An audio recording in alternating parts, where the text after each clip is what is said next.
Hello friends, competitors academy channel पर आप सभी का स्वागत है।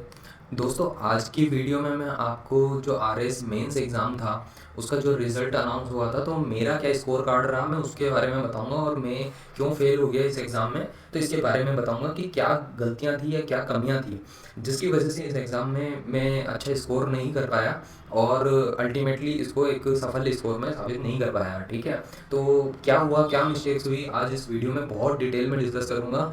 इस वीडियो को हर वो एवरेज स्टूडेंट देखे कि एक एवरेज स्टूडेंट ही किस तरीके की गलतियां करता है या क्या कमियां रह जाती है जो हम जो है आगे नहीं बढ़ पाते हैं, कहीं कमी रह जाती है। तो जो फेलियर्स से सीखा जा सकता है दोस्तों, किसी की सक्सेस से नहीं सीखा जा सकता है। इसी पर्पज से जो है मैं इस वीडियो को बना रहा हूँ और यहाँ पे आपको मेरे स्कोर कार्ड और मेरी पूरी थॉट प्रोसेस समझ आएगी कि मैंने क्या किया था और किस तरीके से वो प्रॉपर्ली एग्जीक्यूट नहीं हो पाई थी चीज़ें। आपको इस वीडियो से बहुत अच्छे से समझ में आएगा, क्योंकि दोस्तों किस इंसान को पसंद होता है अपनी फेलियर्स को जो है सब लोगों को बताना। जनरली हम सब की हैबिट तो यही होती है ना कि हम सब अपनी सक्सेस को दिखाना ही चाहते हैं लाइफ में। ठीक है, तो आज मेरी फेलियर्स से भी आप सीखें, इस उद्देश्य से मैं ये वीडियो बना रहा हूँ। तो चलिए दोस्तों, अभी वीडियो को शुरू करते हैं और आपको डिटेल में बताता हूँ इस एग्ज़ाम में किस तरीके से मेरा प्रोसीजर रहा। तो पहले तो आप मेरे मार्क्स देखिए, ये सन जो 2018 में दोस्तों आरएस का जो मेंस का एग्ज़ाम था 2018 का। तो दोस्तों देखिए, आप जो मेरा आरएस का मेंस का स्कोर कार्ड है वो आपके सामने है। ये रोल नंबर है मेरा और मेरा नाम चेतन खंडेलवाल है। और दोस्तों ये आप देख सकते हैं मैं जनरल कैटेगरी का स्टूडेंट हूँ। तो एक जनरल कैटेगरी का स्टूडेंट जो एक एवरेज स्टूडेंट है उसके तो बहुत ही फायदा होगा इस वीडियो से। अभी देखिए, इसमें जो पेपर 1 था दोस्तों, जो जनरल स्टडीज़ का पेपर 1 था, उसमें मेरे 71 मार्क्स आए हैं और पेपर 2 में 47.75 है, जो कि बहुत कम मार्क्स आए हैं मेरे। और पेपर 3 में 70.25 है और पेपर 4 में 82.00 है। ठीक है, तो मेन टोटल जो मेरे स्कोर कार्ड है वो 271 मार्क्स आए हैं, जबकि दोस्तों कट ऑफ जो है वो 344 मार्क्स की गई है। तो दोस्तों आप यहाँ पे कट ऑफ भी देख सकते हो, इस एग्ज़ाम की जो कट ऑफ रही है आपको यहाँ पे समझ आएगा। तो दोस्तों जो ये कट ऑफ है वो नॉन टीएसपी एरिया में आप देख सकते हो कि 344 मार्क्स की गई है। तो मैं करीब 73 मार्क्स से लैकिंग में था। ठीक है, मतलब कम पड़ गए थे मेरे 73 मार्क्स। तो दोस्तों कुल मिलाकर के जो है ऐसा क्यों हुआ है उसके बारे में मैं आपको थोड़ा डिटेल में बताता हूँ। तो दोस्तों जब मैं इस एग्ज़ाम की तैयारी कर रहा था तो उस टाइम पे जो है मैंने टारगेट रखा था हर पेपर में 100 मार्क्स लाने का, कैसे भी करके जो है। ये इसलिए था दोस्तों कि 100 मार्क्स बहुत मैंडेटरी थे। एक जनरल कैटेगरी के स्टूडेंट की तरह सोचे हम, तो हमको समझ आता है कि यार पिछले साल का जो टॉपर था, जो 2016 का था, उसके भी हर सब्जेक्ट में 100 मार्क्स तो थे ही सही। ठीक है, तो इस वजह से मैंने टारगेट रखा था कि यार 100 मार्क्स कैसे भी करके लाने होंगे, तभी जाकर के जो है अपन अपना स्थान एक अच्छी जगह पे अपन रैंक ला पाएंगे। ठीक है, जहाँ से अपन कुछ एक्सपेक्ट कर सकते हैं कि एक अच्छी पोस्ट मिलेगी अपने को आरएस में। ठीक है, तो ऐसा ही कुछ मैंने टारगेट किया था। लेकिन हुआ क्या दोस्तों, जो प्रीलिम्स पेपर था, प्रीलिम्स में दोस्तों मेरे 85 मार्क्स आए थे। उसके भी मार्क्स मैं आपको बताता हूं कि मेरे 85.46 मार्क्स आए थे और कट ऑफ करीब 76 मार्क्स की गई थी। तो इस पूरे फेज में हुआ क्या, एक्चुअली जब मैं तैयारी कर रहा था तो आरएस की प्रिपरेशन करने से पहले ही यूपीएससी का प्रीलिम्स एग्जाम हुआ था 2018 का, और मैंने 2017 और 18 का यूपीएससी का प्रीलिम्स एग्जाम दिया था और मेरा वहाँ दोनों जगह पे सिलेक्शन नहीं हुआ था। प्रीलिम्स एग्जाम में ही मैं क्वालिफाई नहीं कर पा रहा था यूपीएससी के सिविल सर्विसेज एग्जाम के प्रीलिम्स में। तो उसकी वजह से एक मानसिक रूप पे मेरे ऊपर तनाव था कि भाई मेरे को जो है कोई ना कोई अब सेटल आउट करनी होगी एक पोस्ट कहीं ना कहीं। तो इस वजह से मैं राजस्थान का हूँ, राजस्थान के कोटा का रहने वाला हूँ, तो मेरे दिमाग में जो है यही आ रहा था कि यार अब आरएस के एग्जाम भी एक अच्छी पोस्ट है और यहाँ से भी जो है एक अच्छा कुछ किया जा सकता है, मतलब अपने एक अच्छी पोजीशन पाई जा सकती है। ठीक है, तो इसलिए मैंने आरएस का प्रीलिम्स एग्जाम की तैयारी करना जो है 2018 जब यूपीएससी का प्रीलिम्स हो चुका था उसके बाद में 1.5 से 2 महीने का मेरे पास गैप था जिसमें मैं तैयारी कर सकता था आरएस की। तो मैंने उसकी तैयारी की और मेरे जो है 85 के करीब ये मार्क्स भी आप देख सकते हो। तो ये बहुत लिमिटेड टाइम में की हुई तैयारी थी जिसमें मेरे को नेशनल और इंटरनेशनल लेवल का तो पढ़ना नहीं था, लेकिन जो राजस्थान का था वो सेक्शन पढ़ना था और फिक्स्ड फोकस होकर के तैयारी करनी थी, जो मैंने अच्छे से की थी उस टाइम। तो उसी वजह से मेरा प्रीलिम्स तो क्लियर हो गया था। ठीक है, लेकिन फिर मेंस की जब तैयारी करने लगा तो फिर मेरा पर्पस यही था दोस्तों, मैं थोड़ा सा टाइम ओरिएंटेड पर्सन था उस वक्त पे कि 6 महीने थे, 5 से 6 महीने का एक टाइम मिल रहा था, ब्रैकेट था, शायद 4-5-6 महीने का ब्रैकेट था, जिसमें मैंने तय किया था कि मैं दिन रात लगा के मेहनत करूंगा कैसे भी, लेकिन मुझे जो है आरएस का पेपर क्लियर करना है। ठीक है, तो मैं बड़ा फोकस होकर के फिर पूरी तरह से ही आरएस की तरफ जो है डेडिकेटेड हो गया था।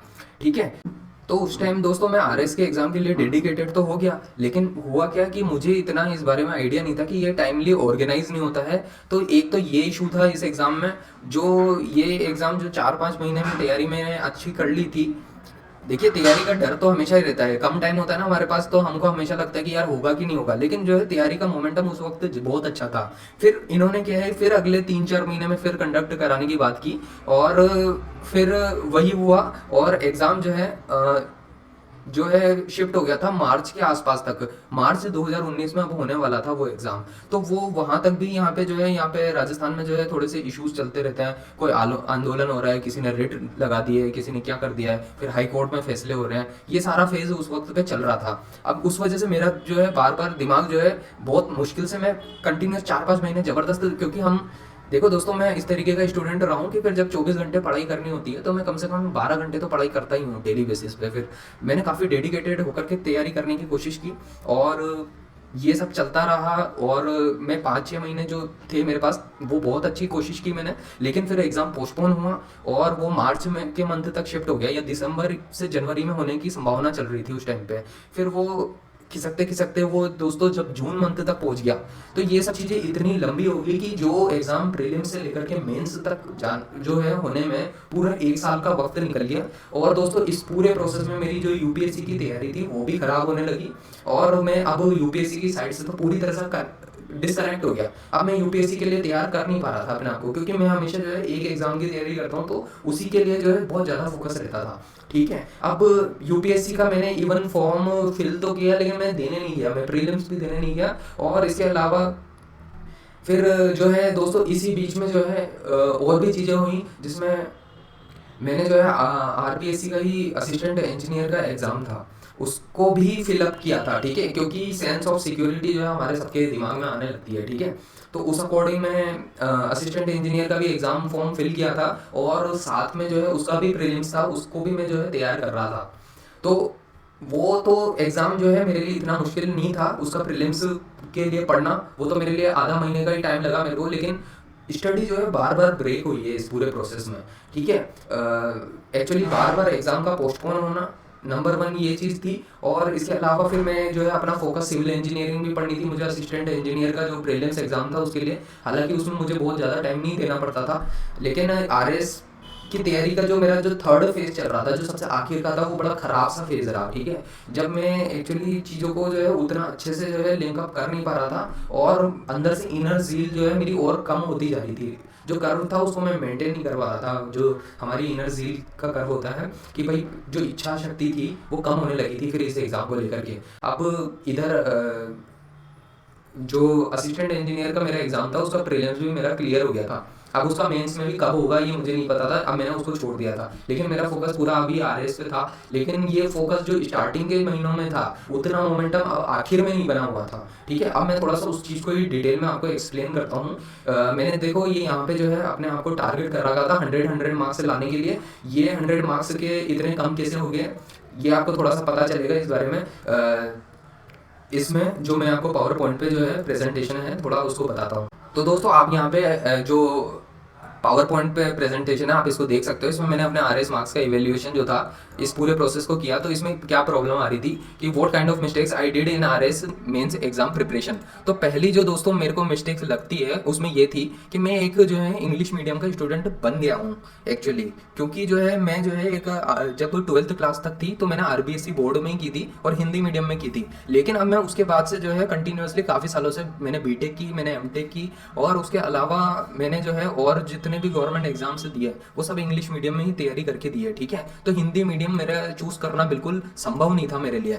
और दोस्तों इसमें जो आरएस की जो इंग्लिश मीडियम में तैयारी करते हैं उन लोगों को पता होगा कि आरएस के इंग्लिश मीडियम में नोट्स को अवेलेबल करना या उनको जुटाना इतना आसान नहीं होता है जो मेंस का एग्जाम होता है उसमें। क्योंकि दोस्तों इसमें सिर्फ सब्जेक्ट ऐसे नहीं है जो सिर्फ जनरल नॉलेज तक ही सीमित हो। यहाँ पे आपसे पब्लिक एडमिनिस्ट्रेशन का अलग आ रहा है, या स्पोर्ट्स एंड योगा करके अलग सब्जेक्ट जोड़ रखा है इन्होंने, या और भी बहुत सारे सब्जेक्ट्स थे जो जुड़े हुए थे इस एग्जाम में। तो मेरे को उन सबके मैंने खुद से हैंड रिटन नोट्स बनाए, ढूंढ ढूंढ के सर्च कर करके। कुछ कोचिंग इंस्टीट्यूट है उनका भी फायदा उठाया था मैंने उनके नोट्स का, लेकिन दोस्तों वो सब बहुत इनसफिशियंट टाइप का था वो सब चीज़ मेरे लिए। ठीक है, और इसमें जो है दोस्तों यूपीएससी सिविल सर्विसेज एग्जाम और आरएस एग्जाम जो होता है उनमें फ़र्क होता है। अभी मैं उसको आगे भी स्लाइड में अभी बताऊंगा मैं उसके बारे में। पहले मैं इस बारे में बताता हूँ कि हिंदी और इंग्लिश मीडियम का फ़र्क बहुत बड़ा है। जिस तरह से यूपीएससी सिविल सर्विसेज की तैयारी करना इंग्लिश मीडियम में आसान होता है, उसी तरीके से आरएएस की तैयारी करना भी हिंदी में आसान होता है। ठीक है, आप इंग्लिश मीडियम में तैयारी करोगे, जिसकी तैयारी करने वाले बहुत ही कम स्टूडेंट हैं, और फिर उनको जो है तकलीफ होती है थोड़ी सी, क्योंकि आपको खुद से फिर है ना कंटेंट तैयार करना पड़ता है। और दोस्तों ये एक ऐसा एग्जाम है आरएएस का जिसमें आपको मार्क्स सिर्फ तभी मिलेंगे जब आप बिल्कुल एग्जैक्टली वही लिख के आओगे जो आपसे पूछा गया है। अगर आपने कुछ भी इधर उधर से बना करके लिखा तो आपके मार्क्स कट जाएंगे। ये बात आप बहुत अच्छे से ध्यान रखें। आगे जब भी फ्यूचर में आरएएस का एग्जाम होता है उसमें ये वीडियो आपकी हमेशा हेल्प करेगी। ये बहुत ही डीप और बिल्कुल क्लियर एनालिसिस है। और यहाँ पे देखो दोस्तों, प्रॉब्लम कहाँ पे आई, क्या दूसरा रीजन मैंने बताया है, लेक ऑफ कंसिस्टेंसी का बताया है।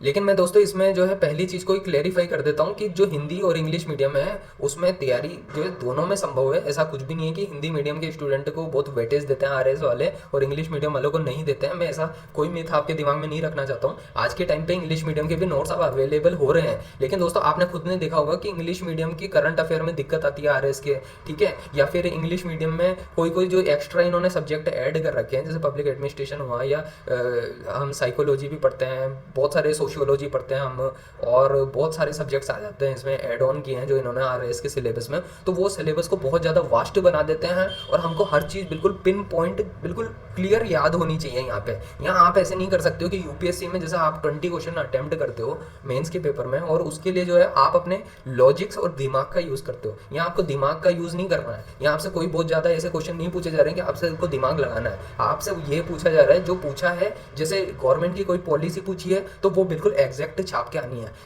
गवर्नमेंट की कोई स्कीम लिखी हुई है तो वैसे ही लिख के आना पड़ेगा। एंशिएंट से भी पूछेंगे तो जो पूछा गया है वो बिल्कुल फिक्स पूछा गया है और उसको वैसे ही लिखना पड़ेगा जैसा पूछा गया है। आप कुछ भी इनोवेशन करने की कोई कोशिश ना करें वहाँ पे, ये पॉसिबल नहीं होता है इस एग्जाम में, ठीक है। तो बिल्कुल ऑपोजिट साइड के हो जाते हैं ये आरएस का और सिविल सर्विसेज एग्जाम, ठीक है। तो इसके बाद में आपकी बात आती है लेक ऑफ कंसिस्टेंसी की। जो मेरे साथ दोस्तों कंसिस्टेंसी थी उसको मैं मेंटेन नहीं कर पाया। जो कंसिस्टेंसी बिल्कुल पूरे 1 साल तक रखनी थी वो मैं पहले 5-6 महीने तो मैंने बहुत अच्छी कंसिस्टेंसी के साथ तैयारी की, लेकिन दोस्तों वो रिदम था जो मेरा ब्रेक होता। क्योंकि क्या है कि हम सबको आराम और आलस्य की थोड़ी आदत होती है।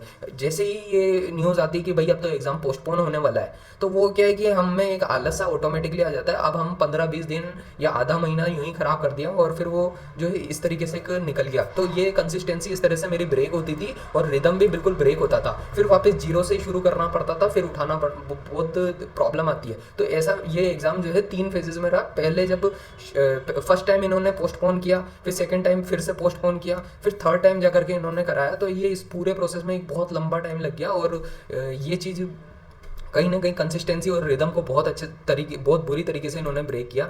इसके बाद में क्या हुआ कि इनर ज़ील और मोटिवेशन, ये यहाँ पे दोस्तों मैं यही कहना चाहता हूँ कि आप जो है अगर तैयारी कर रहे हो तो आपको ये समझना होगा कि आरएस एक ऐसा एग्जाम है जो 3-4 साल में जाकर के या 5 साल तक लगा देता है। मैक्सिमम 5 और मिनिमम 3 साल, ठीक है, ये पूरा प्रोसेस होने में लग जाता है। और इसमें जो प्रीलिम से लेके मेंस का एग्जाम है उसके बीच में भी जो है काफ़ी लंबा जो है एक गैप हो सकता है, ठीक है। 4-5 महीने का कहने के लिए होता है, लगाते लगाते 1 साल भी लग सकता है मेंस में। लेकिन आपको इन चीज़ों का ध्यान रखना है। तो आपको इनर ज़ील मोटिवेशन बिल्कुल बनाए रखना है। या फिर दोस्तों मैंने यहाँ पे कोच लिखा हुआ है।